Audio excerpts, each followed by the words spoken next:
एक दिन गौतम बुद्ध अपने शिष्यों के साथ कहीं जा रहे थे। बातों बातों में पता नहीं चला कि आगे खाई है। शिष्य का पैर फिसल गया और वो खाई में गिरने ही वाला था कि शिष्य ने तुरंत एक बांस के पौधे को पकड़ लिया। बांस का पौधा बीच में से मुड़ गया। शिष्य ने अब सोचा कि मैं गिरने वाला हूँ। तभी गौतम बुद्ध ने तुरंत अपना हाथ देके शिष्य को ऊपर खींच लिया।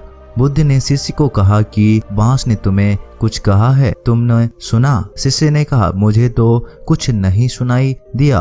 तब बुद्ध ने तुरंत दूसरे बांस को मोड़ा। वो धनुष जैसे आकार का हो गया और उसे छोड़ दिया।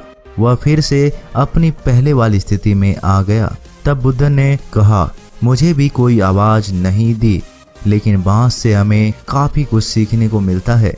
किसी भी परिस्थिति में हमें गिर के उठ जाना चाहिए। दिक्कत केवल कुछ समय के लिए आती है, उससे हमें संभल कर रहना चाहिए, उससे लड़ना चाहिए। जीवन में चुनौती चाहे कितनी भी आए, लेकिन उससे डरना नहीं बल्कि उसका सामना करना है। एक बार की बात है, गौतम बुद्ध मगध राज्य के एक गांव में ठहरे हुए थे। गांव के थोड़ा बाहर एक मोची अपने परिवार के साथ रहता था। उस मोची के घर के पास एक तालाब था। मोची रोज की तरह सुबह सुबह उस तालाब से पानी लेने आया। उसने वहां एक बहुत ही अद्भुत पुष्प देखा। वो पुष्प देखने में काफी सुंदर था।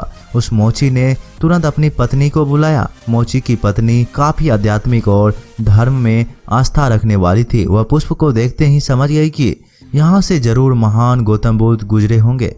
उन्हीं के प्रताप से यह पुष्प खिला है। उस पुष्प को चमत्कारी मानकर उस मोची ने एक योजना बनाई और उसके बारे में अपनी पत्नी को बताया कि वो उस पुष्प को राजा को देकर बहुत सारा मुंह मांगा इनाम लेगा। उसकी पत्नी ने भी सोचा ये पुष्प उनके किसी काम का तो है नहीं, राजा को देने से उनकी कुछ तो कमाई होगी। पत्नी से सहमति के बाद मोची राजा के दरबार के लिए निकल गया।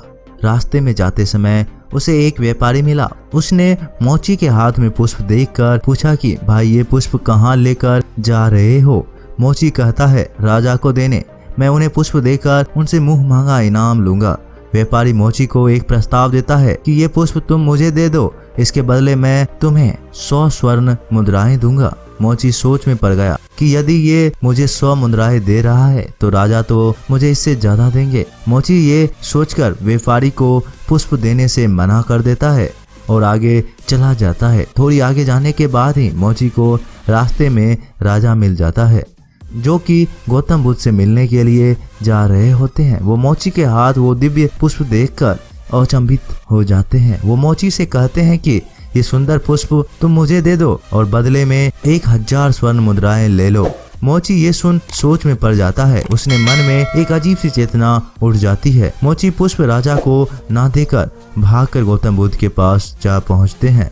महात्मा गौतम बुद्ध मोची को देख हैरत में पड़ जाते हैं कि उन्होंने मोची से सारी बात जानी। सारी बात बताने के बाद मोची ने वो पुष्प महानतम बुद्ध के चरणों में अर्पित कर दिया और कहता है, पहले मेरे मन में इस पुष्पक को लेकर लालच आ गया था, लेकिन अब मैं समझ गया हूँ, यदि आपकी एक छाया पड़ने से एक पुष्प इतना दिव्यांग हो गया, तो अगर उसकी शरण में मैं स्वयं चला जाऊं तो मेरा जीवन भी धन्य हो जाएगा। इसके बाद वो मोची जीवन भर उनका शिष्य बना रहा। इसलिए दोस्तों, इस कहानी से हमें यह शिक्षा मिलती है कि जीवन में बहुत सी ऐसी चीजें हैं जो हमें अपनी ओर आकर्षित करती है, लेकिन हमें उनके लालच में ना फंसकर अपने ज्ञान का प्रयोग करके जीवन में सही रास्ता चुनना चाहिए।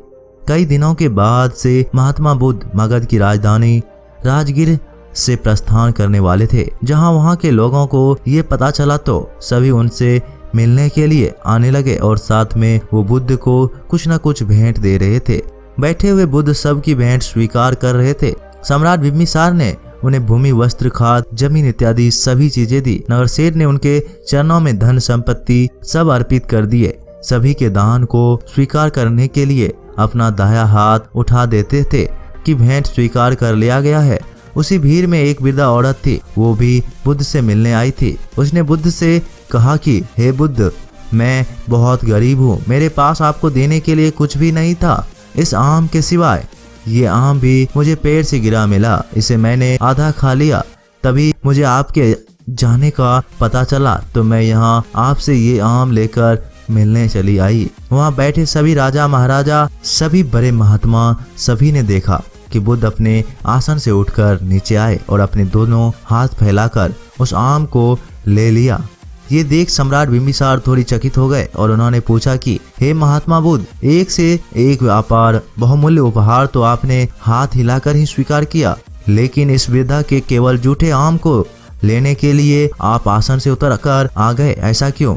बुद्ध, उसमें ऐसा क्या था? बुद्ध मुस्कुराए और बोले, इस वृद्धा ने मुझे अपनी पूरी संपत्ति दे दी है, जबकि आप सबने तो बस अपनी पूंजी का कुछ अंश मात्र दिया है और साथ में दान करने का अहंकार भी अपने मन में रखा है। जबकि इस वृद्धा ने मेरे प्रति अपार प्रेम और श्रद्धा रखते हुए मुझे अपना सर्वस्व अर्पित कर दिया है।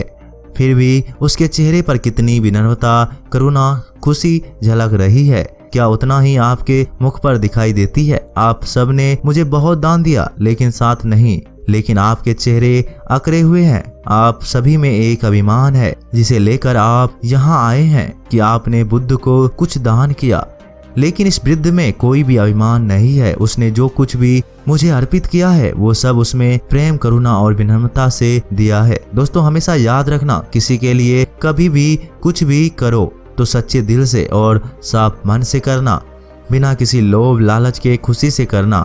ये मत सोचो कि आपने उनके लिए कुछ किया है। एकदम पानी की तरह साफ निश्चल मन से करें, वही आपके सही कर्म होंगे। दोस्तों, मिलते हैं एक नई कहानी के माध्यम से। तब तक के लिए आप अपना ख्याल रखिएगा।